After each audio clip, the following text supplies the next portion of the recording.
Evening with a Legend is a series of presentations exclusive to legends of the famous 24 Hours of Le Mans, giving us an opportunity to bring a piece of Le Mans to you.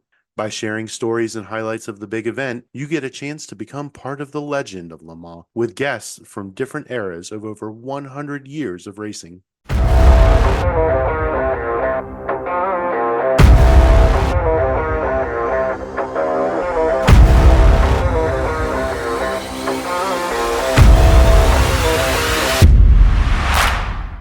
Tonight, we have an opportunity to bring a piece of Le Mans to you, sharing in the legend of Le Mans with guests from different eras of over 100 years of racing. And as your host, I'm delighted to introduce Bob Varsha, one of America's most recognizable voices in motorsport broadcasting, bringing his signature depth, clarity, and enthusiasm to coverage of the 24 Hours of Le Mans for U.S. audiences. Over the years, Bob served as lead commentator for networks like Speed Channel and ESPN, guiding viewers through the complexities of the race with a rare blend of technical knowledge and storytelling. His ability to balance real-time analysis and historical context made Le Mans broadcasts both engaging for seasoned fans and accessible for newcomers. Whether calling the drama of late-night stints, dissecting strategy, or capturing the emotion of the finish, Bob's commentary helped elevate Le Mans into a must-watch event for American motorsport enthusiasts, cementing his reputation as one of the sport's premier narrators.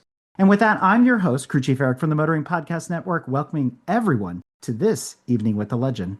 So, Bob, welcome to the show. Thank you very much, Eric. Pleasure to be here. Bob, you started your broadcasting career in 1980, and your first Le Mans broadcast was in 1986, still in the days of, quote-unquote, the old Le Mans, before all of the renovations. So let's talk about your unique Road to Le Mans story, and take us through the events that led you to get that first call to come announce the 24. My entire career, all 41 years of it, I guess, has been total happenstance.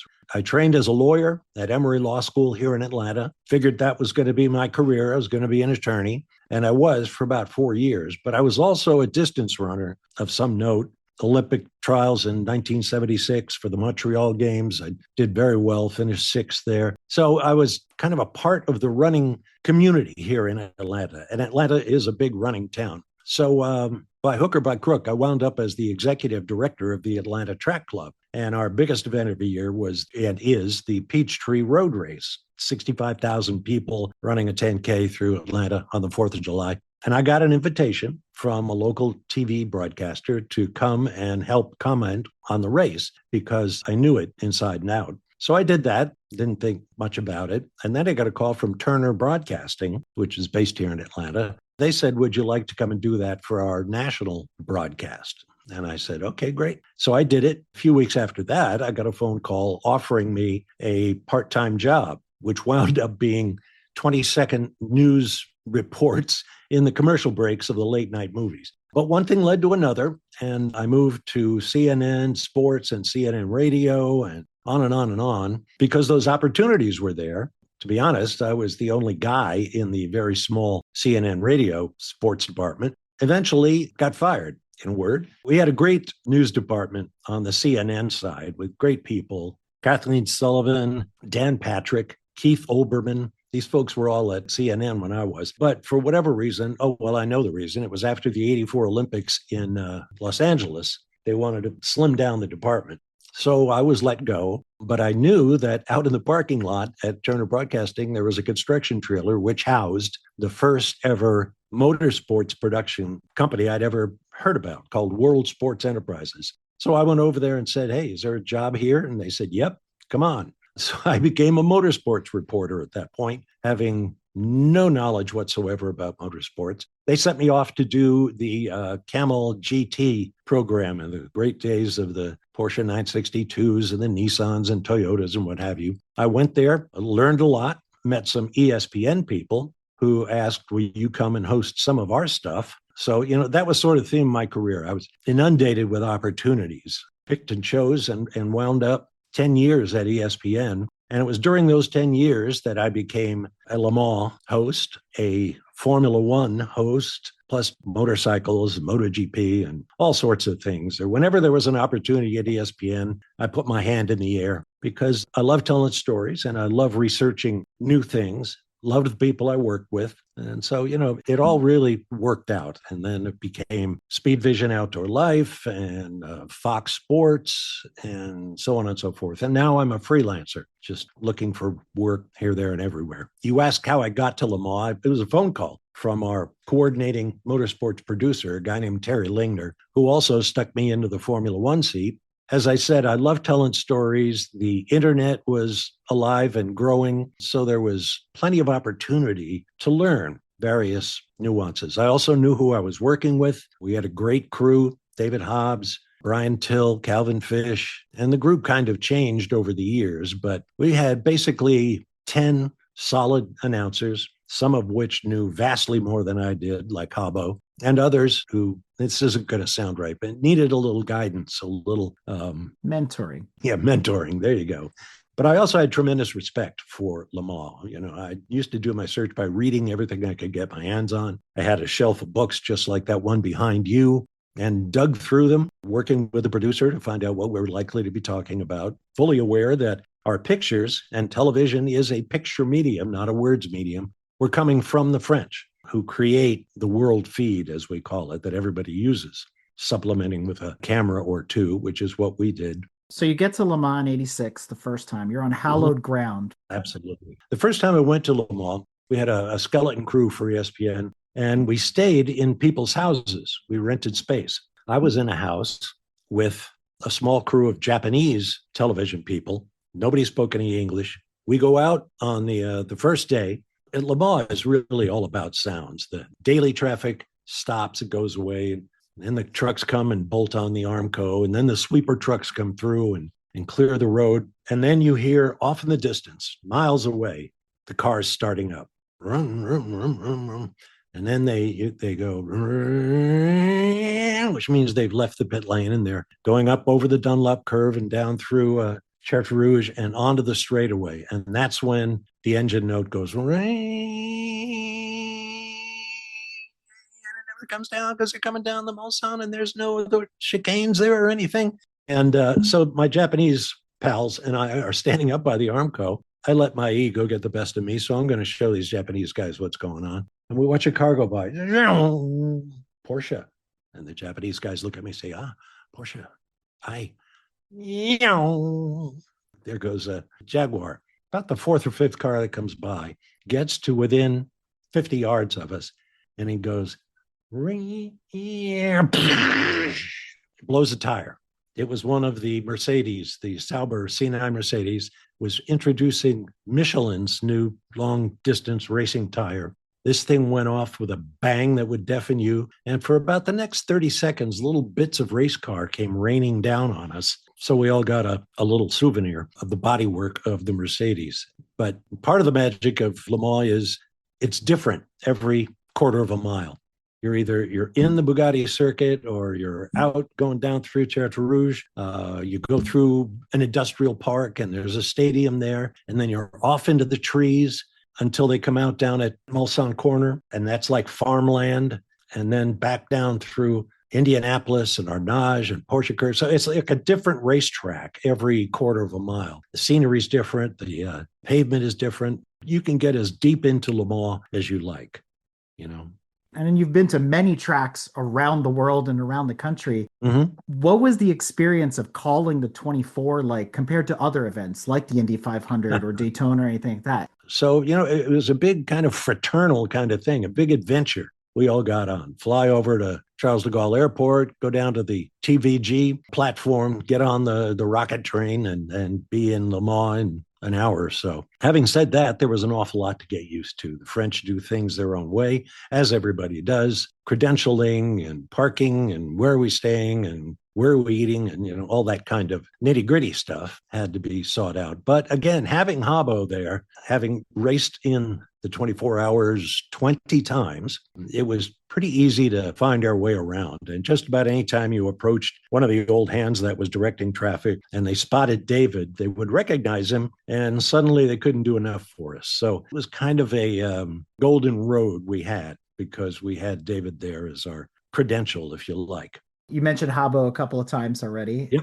More than just coworkers, but friends. I've seen you guys present before together in Uh-huh. other instances. And he was just here on Evening with a Legend, as a matter of fact. So, any good stories, some good gossip, some good dirt on behind the scenes with Habo in the Le Mans box? Oh, God. David and I traveled together for 25 years or so doing Formula One.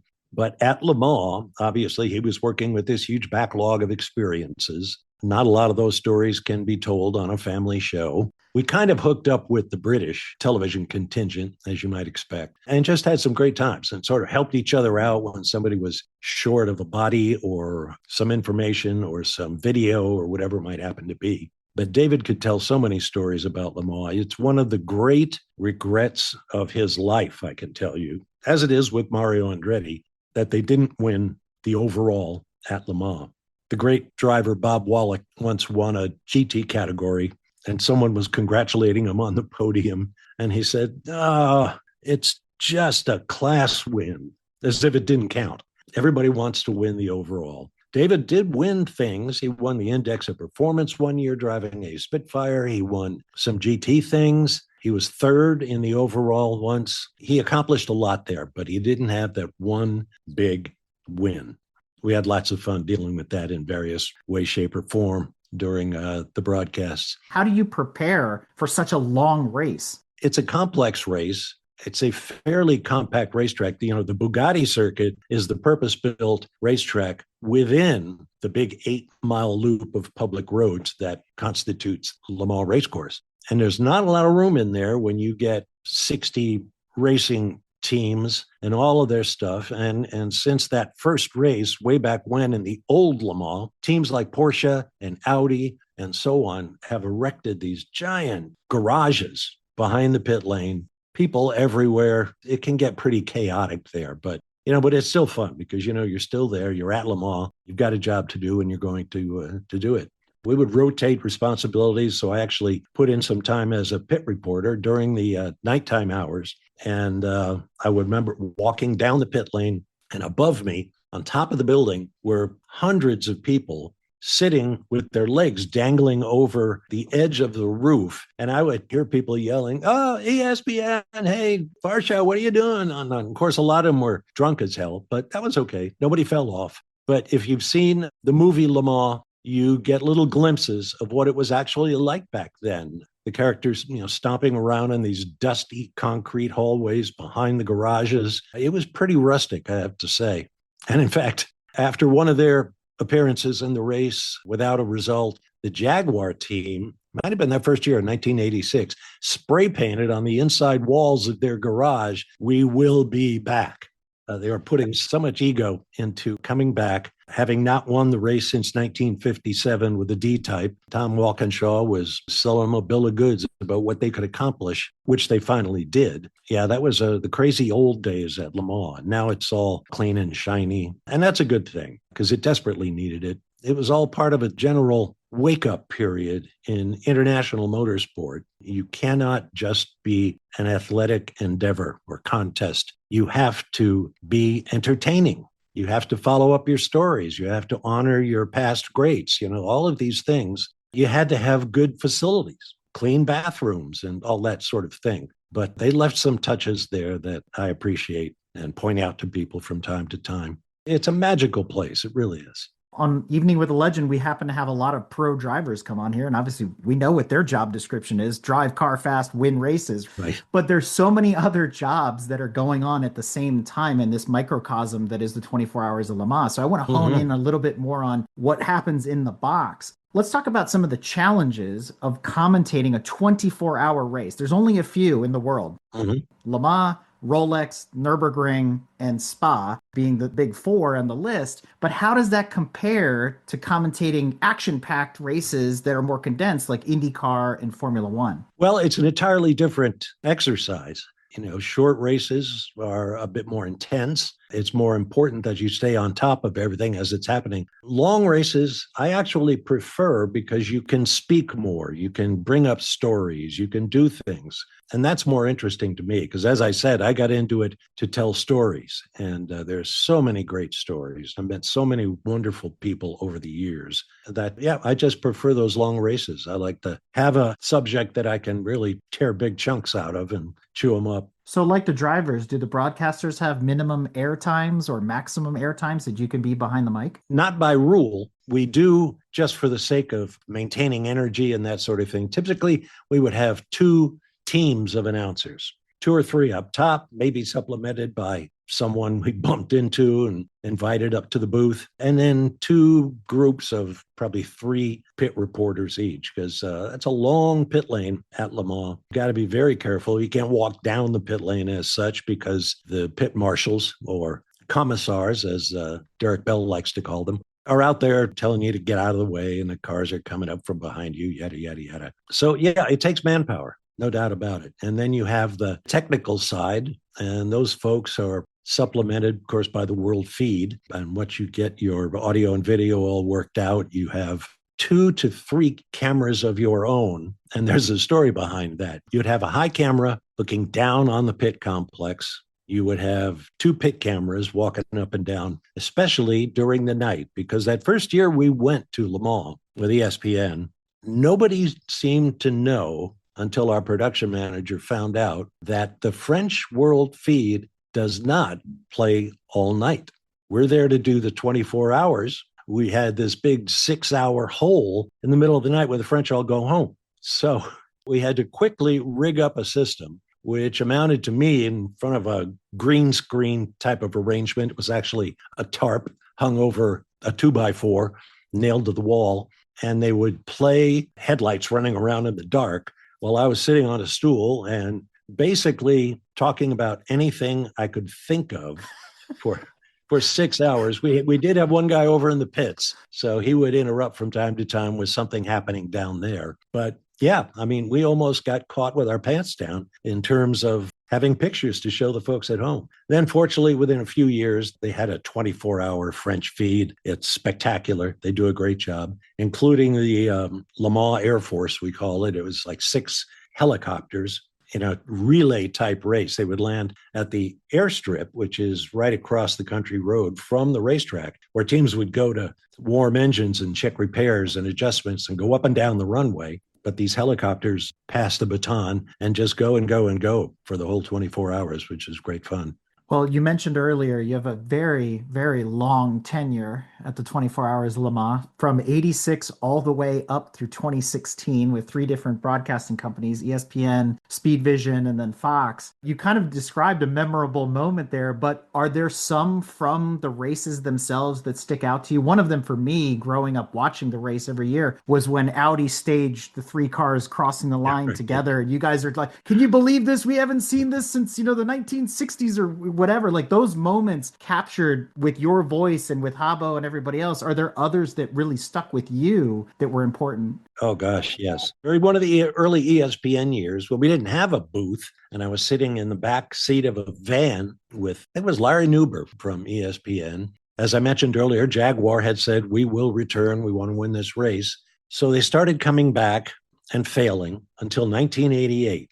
They came with a fleet of cars, 5 in all, including all of their factory guys, plus Danny Sullivan, who I was doing Champ Car with at that time, Derek Daly, who I did Champ Car and Formula One with, Davy Jones, a lot of very, very good drivers.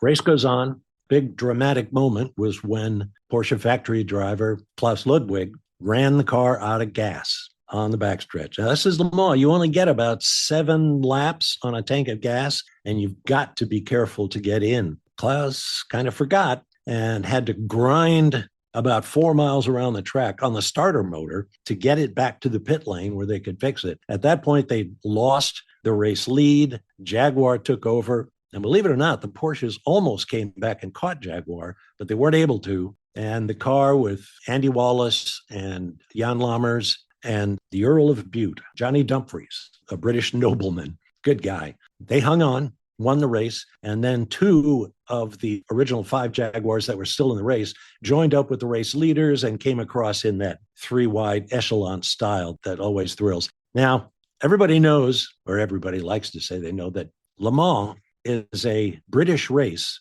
on French soil. So after years of domination by the Germans with their Porsches, a lot of Brits stopped coming. But during the race, as it became more and more clear that Jaguar had a legitimate shot at winning for the first time since 1957, this is 1988, the ports at Calais, the ferries, became jammed as British fans crossed the channel to come to Le Mans so they could say they were there to witness Jaguar's comeback win at Le Mans. And I remember those laps of honor after the finish, confetti flying everywhere, Jaguar flags, British Union Jacks, singing the national anthem. I mean, it was this thundering grandstand of people, and it was about as emotional as I've ever gotten on the air. I was just so impressed with the national support for the Jaguar victory in '88. And that actually kicked off from, I would say, '87 when Porsche won,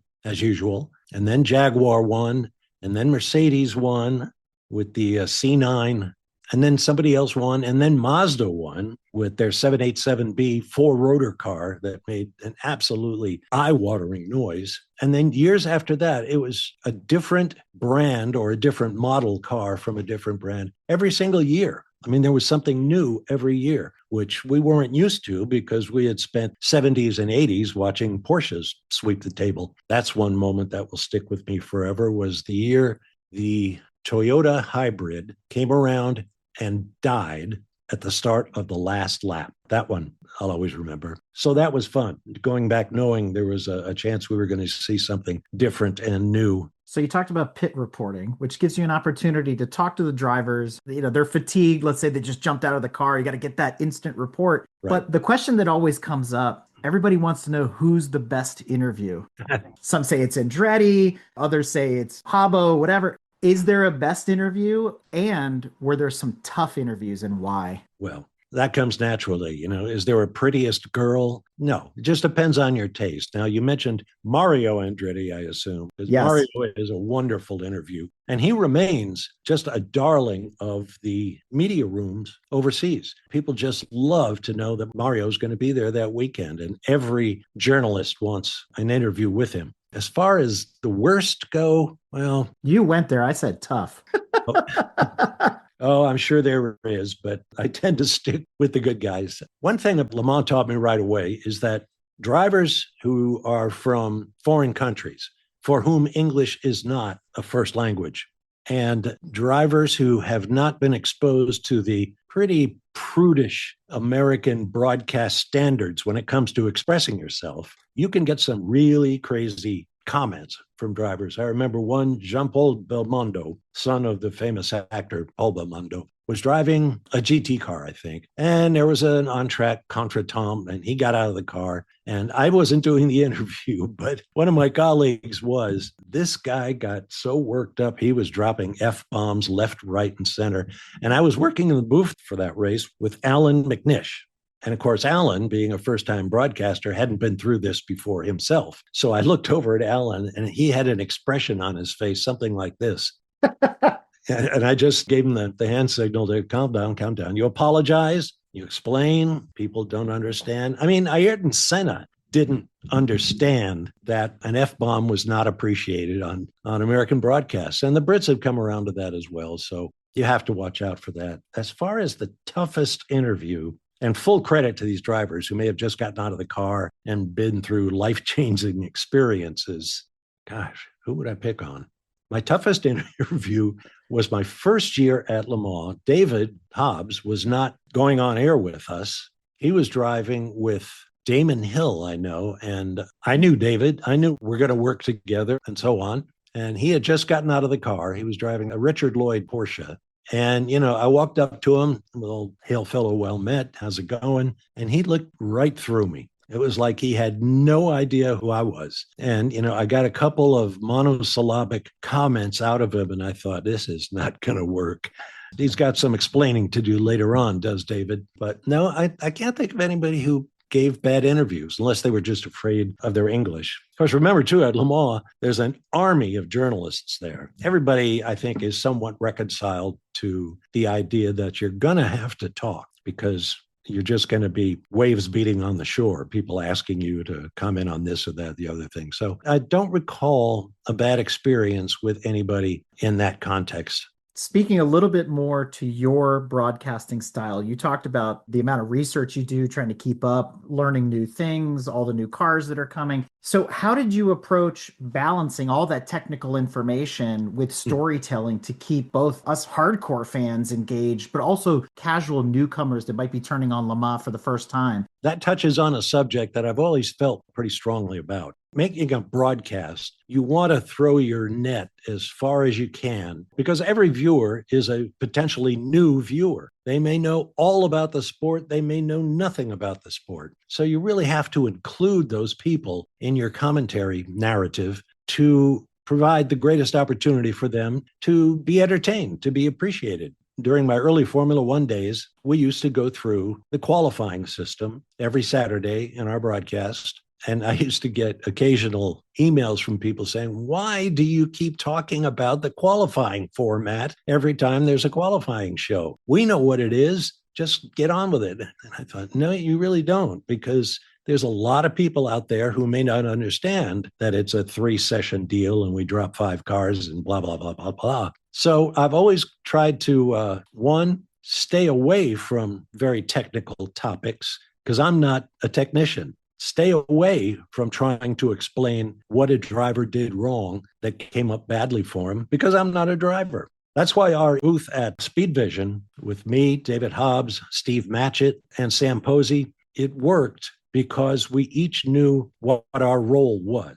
I'm getting us in and out of breaks and setting the scene and all that. David, as the driver, takes over when there's a replay that calls for driver expertise. Same thing when we have a dramatic event in the garage. Steve was a mechanic. He can explain that. And Sam was just the poet laureate. So we each played our role. And I think it really led to the best, most economical, in terms of words, broadcast. In American broadcasting, we don't talk constantly. We talk a lot. Well, listen to Sky TV with the Formula One shows. Constant words, words, words, words. They never stop to take a breath. I call that the Murray Walker syndrome. Murray worked alone in the booth before he hooked up with James Hunt and would just talk. And he became famous for his screw-ups. There are whole books full of what they call Murrayisms, hilarious things like that Formula One car is absolutely one of a kind. There's nothing quite like it, except the car behind it, which is identical. That kind of stuff. Unless I am terribly wrong, and it appears I am, that's just the way he would do things. But he would talk constantly, and everybody since that I've worked with on international broadcasts does that. And I never quite understood why, because to me, you want the squeal of tires. You want the roar of the engines. You want the sound of motorsports, not filtered through some constant chatter from a guy like me. And I feel that the broadcasting style that you and your team brought to the table is actually similar to the way Radio IMSA and Radio Le Mans work, because John Hindhoff does the same thing. There's all these pauses, and you just hear the background sounds of the cars going for a while, and then they kind of regain their steam and peter off and things like that. And so I've always appreciated that because, like you just said, it's a lot for the audience to take in, where there's just this constant waterfall of words all the time. It makes me wonder, as announcers, do you get to decide what the TV coverage should focus on? Or are you constantly being reactive to what you see? Generally speaking, it depends what country you're in. I did a lot of Formula E stuff with British television, and they think announcers are light bulbs. Unscrew one, screw in another one, shut up until we tell you to talk. It was quite different here in America. The producer and director and so on will sit with the announcers, and we agree on what the key themes are coming into the race weekend, which I really appreciated. I was kind of put out when I did my first show overseas, and they don't want to hear what you think. So, yeah, it's a very different style of broadcasting that you have to know your audience, know who you're working with. Well, and the reason I bring it up is because I feel like one of the most underappreciated classes Yep. at Le Mans every year is LMP2. They just never seem to get any airtime. And I always Right. wondered, is that a decision of the folks behind the cameras, or is it the announcers that are like, it's really not that interesting. We're just going to follow the leaders around for the next 3 hours, where it would be nice to, switch gears a little bit, look at what Yes. else is going on in the race. So do you play a part in influencing what we see on the television? In a very casual way, yeah. We'll talk. And the producers, they're not dummies. They've done their homework. They know what the key elements of this race bring out, whether it's the points championship or the mechanical reliability of certain cars. It's a group function. You talk amongst yourself, you learn what you think is important. And then you talked about being reactive. You absolutely have to do that. The pit reporters play a big role in that because they find out all the information before we do. And sometimes you'll be just totally surprised by something. Like one of the first years the Audi R8 was racing, somebody's car broke, gearbox problem. Swing it back into the garage. And David Hobbs's son, Guy, was being a pit reporter. And so he disappears behind the car into the garage. And we're talking about something else. All of a sudden he says, "Oh my God, I can't believe this." And we thought, oh, what terrible thing happened. The Audi guys had built their car in a modular fashion so they could take off the rear bodywork and the gearbox and unplug it and plug it. Not they came. So, we got a camera down there and watched all this happen. And somebody put a stopwatch on it in like 7 minutes. That car came back out with a new rear end on it. Away they went. So you learn a lot just by watching. The teams, manufacturers keep their latest innovations under cover until they really need it. And you mentioned the other classes. That's mainly a factor that all of the big recognizable driver names and the fastest cars in class are going to be in prototype and, what is now GT3 Pro. So, yeah, they're just naturally going to attract more attention. They're going to have the bigger accidents, the more drama, the fantastic numbers in terms of terminal velocity and all that kind of thing. So I agree with you. I think LMP2 deserves a little more attention. And everyone, I mean, if you're at Le Mans, you're spending money, you're risking your life, you're doing something huge in your own life. You deserve a little attention, I think. But that's not always possible when you're working in the international format that we are. We can't go say, "Anybody speak enough French to tell the director in there we want to go see something else on track?" Yeah, we just react to the pictures we see. So for those of us at home, perception is reality. Mm-hmm. That's why I'm asking this question about how the broadcasters and how the announcers kind of shape the way we see things. Right. And one of the biggest things, doesn't matter the discipline of racing, but especially at Le Mans, there's always the rivalries. Yep. Famously, Porsche versus Corvette, Corvette versus Viper, and maybe more realistically, Porsche versus Ferrari. Mm-hmm. How much of that is real? Because if you ask the drivers, they're sort of like, well, maybe, sort of, kind of. In the booth, it's all this energy and this excitement around these rivalries. Are they contrived or are they real? To the guys in the booth, this is a war, pure and simple. There's, no quarter asked or taken, to the drivers, to the mechanics, to the team personnel. They are professionals. This is what they do for a living. And that other garage down there may be where you're working next year. You may get hired, you switch teams. You want to do a good job, which is why the drivers are so friendly out of the car. You don't want to close off any potential pathway for your career. I mean, there's a certain amount of huge pride in what they do. Corvette racing is a great example. You go there and win 9 championships in 12 years or whatever it was. The Corvettes were huge favorites at Le Mans. A lot of American flags waving, all that sort of thing. But there was a lot of pride in being a part of the Corvette team. T-shirts everywhere, on and on and on. Yeah, I mean, the rivalries are there. Back in the boardrooms of Porsche and Audi and, General Motors or whomever, that win means a lot. Look what Ford went through before they finally got, the 66 victory. And then the All-American AJ and Dan Gurney win in 67. That means a lot. The marketers want fresh meat all the time. The drivers know it's racing, it's sport, it's fun. And they do it for nothing, but they don't want you to spread that around. You've mentioned throughout there's a lot of unpredictability, especially on a very long race like the 24 Hmm. hours of Le Mans. And you talked about some of the things you did to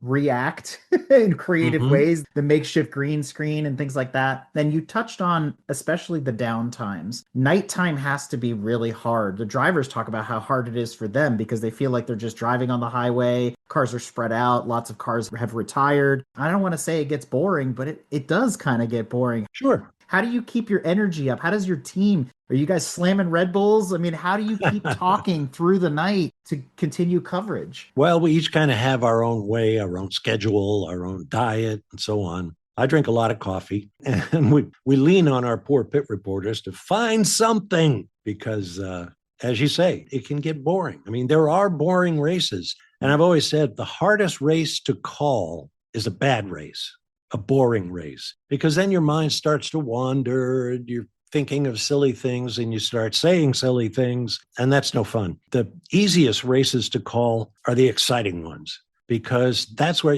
the action speaks for itself. And you're calling the Kentucky Derby, here's who they are and here's what they're doing. And there's much more energy just naturally in the way you talk about things. So, Bob, with a couple extra minutes here, we're going to go to some audience questions. And I'm going to try to interpret this one from David Schmidt. He wants to know about the gentleman drivers at Le Mans. Le Mans is an anomaly in racing because it's one of the few races in the world where, I hate to say it, you can pay to play. Yep. What's your take on the whole gentleman driver situation at Le Mans? Well, at Sebring and Daytona and, the long races are, by and large, not necessarily all of them, are exactly like that. You can buy your way into the race.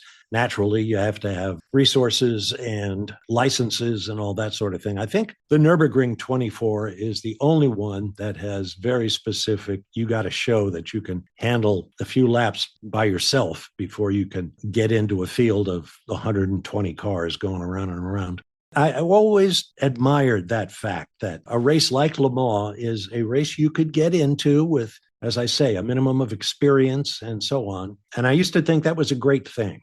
I'm not so sure anymore, especially given the power and speed of current race cars and the potential to spoil a great experience for race fans all over the world by doing something stupid and getting in the way. And we've seen that a lot of times in these enduros, if you like, around the world. You need some way of assuring yourself that guys are going to be able to handle themselves. That first Le Mans I went to do for ESPN, the guy who put me in the chair, Terry Lingner, was driving in the race. He paid his money and rented a seat. The thing that makes me think twice about my opinion is that these teams, unless you're a big manufacturer, GM, Porsche, Ferrari, whatever, the smaller teams that provide the bulk of the field in a race are businesses. They are people earning a living by building and tuning and perfecting race cars and renting seats to hopefully qualified people. There's that business aspect to it that I think the race would suffer from if it weren't there. Well, I'm going to ask a fan favorite. And based upon what you said earlier, spoke very fondly of the Jaguar team and their memorable win in 88. Mm-hmm. If you could have driven a car at Le Mans, is there one in particular you would have liked to have gotten behind the wheel of? Oh, gosh. I mean, there's so many favorites out there. I would probably go with the 12-cylinder Jag, whether it's the 9 or the 12. I just love it. I mean, Jaguar is the true spirit of Le Mans, I think. Of course, now I could drive a Dark Horse Mustang, something like that. The cars that are coming to Le Mans, coming to sports car racing generally, are of a quality we've never seen before, at least not in my experience, going back to 1980. The focus on efficiency and safety and all of these sorts of things, it just keeps calling me back. It's just so much fun to try to describe to people what's going on out there, who these people are. Ken Squire, one of my mentors, told me many years ago, he said, if people don't care about what happens to the drivers, if the human element is not there, they're just going to switch off. So it's part of my job as a host or a play-by-play guy is to talk about the drivers, talk about the history of the brand, talk about where you are and what's at stake and all those sorts of things. Because every racetrack in the world looks the same from curb to curb. And as I said earlier, I'm not going to try to reverse engineer an accident or something like that. I should have people with me to do that. There's that element of romance to it. One more crowd question, and they're going to test my French here. Okay. John Rorquist asks, please describe your experience at Auberge de Onandre. You're sitting alongside the Mulsanne Strait for lunch. Seems like a great place to experience the speed. Were you there with me, pal? Yeah, this Auberge, there's more than one of them. You literally you can sit by the trackside wall, a couple of feet away. Other side of that, a couple of feet beyond, you get to the pavement.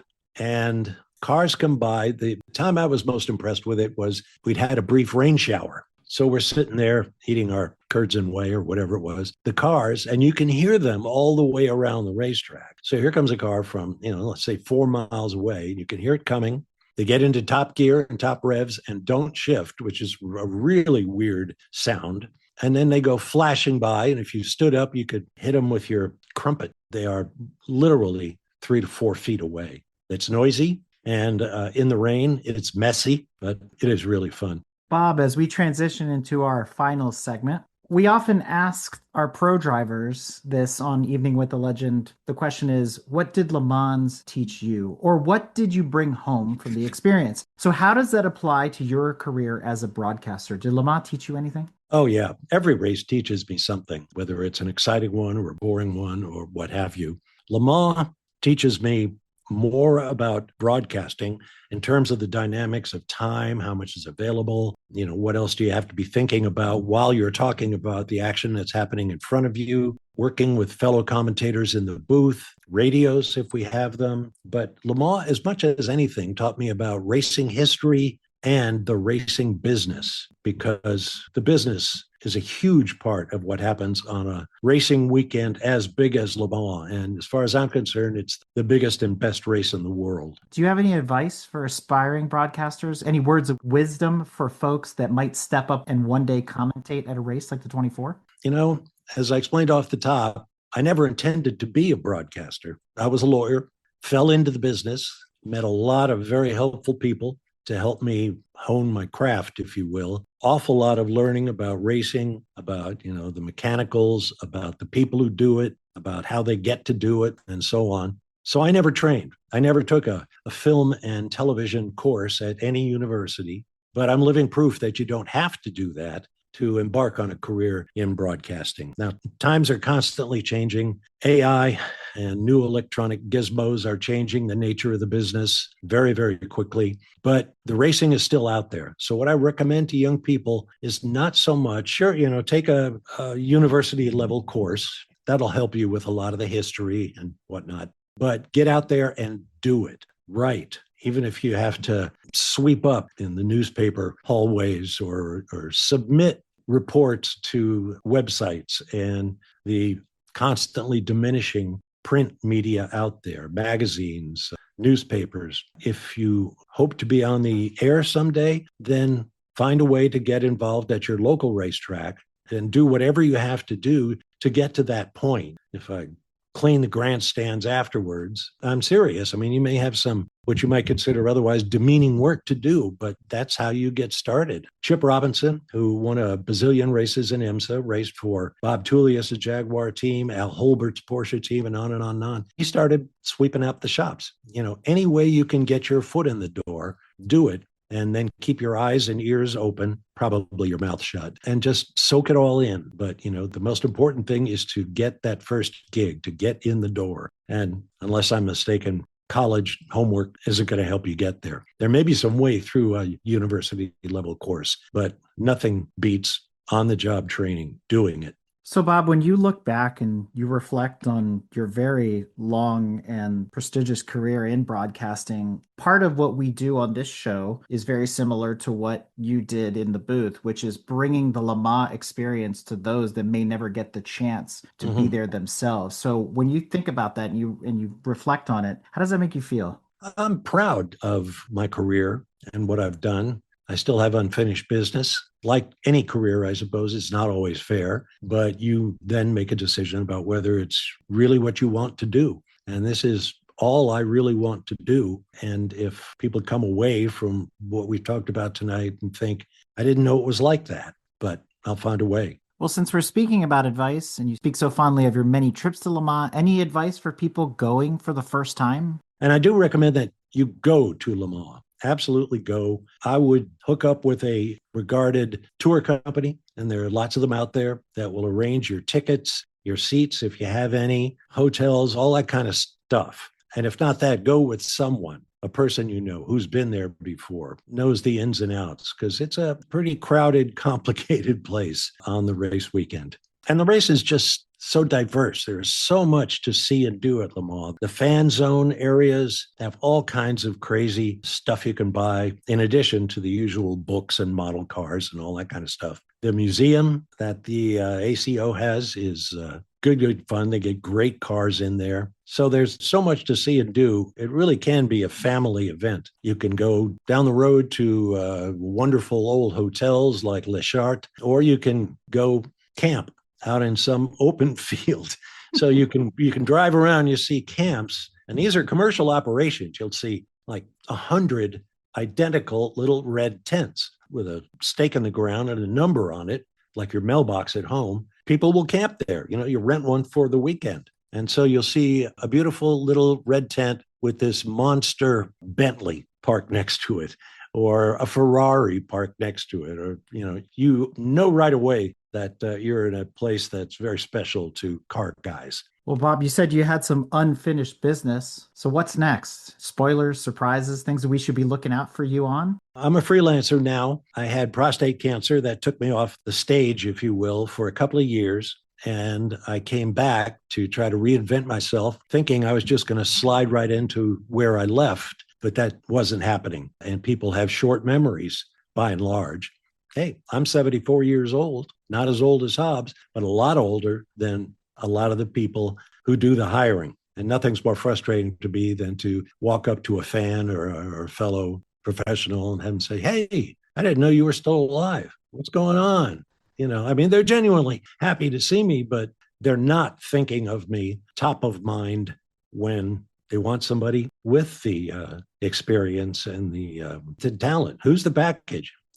I've done so many forms of motorsport, so many sports generally over the years that I'm pretty firm in the belief that I can do just about anything that comes up out there, preferably in motorsports. But if it doesn't happen, I could be happy with what I've had. That begs the question, will we see you commentating at Le Mans Classic in the future? Boy, I would love to do that. But again, the international chauvinism kind of pops up. There's a lot of companies and a lot of individuals in Europe who want to do that. And so they do. Now, over here, of course, we have vintage racing programs. They get great cars. It's always fun to go to California, to Monterey, or any of the HSR events or what have you here. But no, nobody has dialed me up about the Le Mans historics.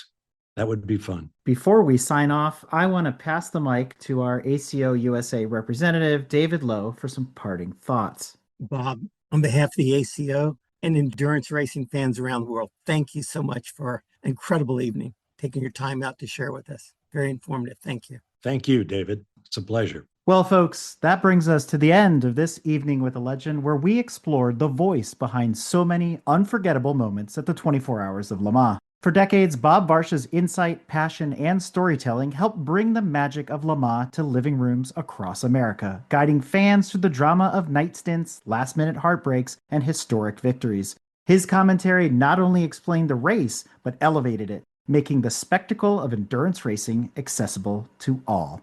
So if you'd like to keep up with Bob, you can follow him on Twitter at Bob Varsha for latest insights on racing, or check out his ongoing appearances across motorsports media. And with that, we hope you enjoyed this presentation and look forward to more Evening with the Legends throughout the season. On behalf of everyone here and those listening at home, thank you, Bob, for sharing your stories with us. Thank you.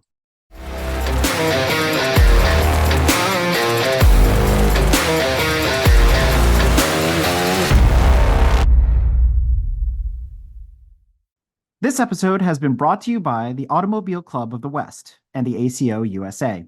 From the awe-inspiring speed demons that have graced the track to the courageous drivers who have pushed the limits of endurance, the 24 Hours of Le Mans is an automotive spectacle like no other. For over a century, the 24 Hours Le Mans has urged manufacturers to innovate for the benefit of future motorists, and it's a celebration of the relentless pursuit of speed and excellence in the world of motorsports. To learn more about or to become a member of the ACO USA, look no further than www.lemans.org. Click on English in the upper right corner, and then click on the ACO Members tab for club offers. Once you've become a member, you can follow all the action on the Facebook group ACO USA Members Club and become part of the legend with future Evening with the Legend meetups.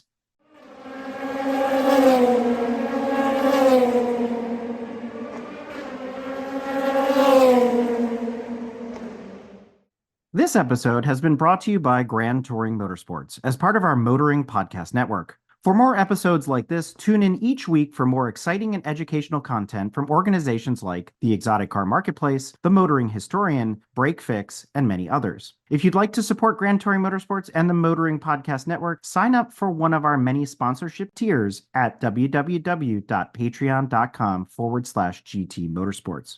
Please note that the content, opinions, and materials presented and expressed in this episode are those of its creator, and this episode has been published with their consent. If you have any inquiries about this program, please contact the creators of this episode via email or social media as mentioned in the episode.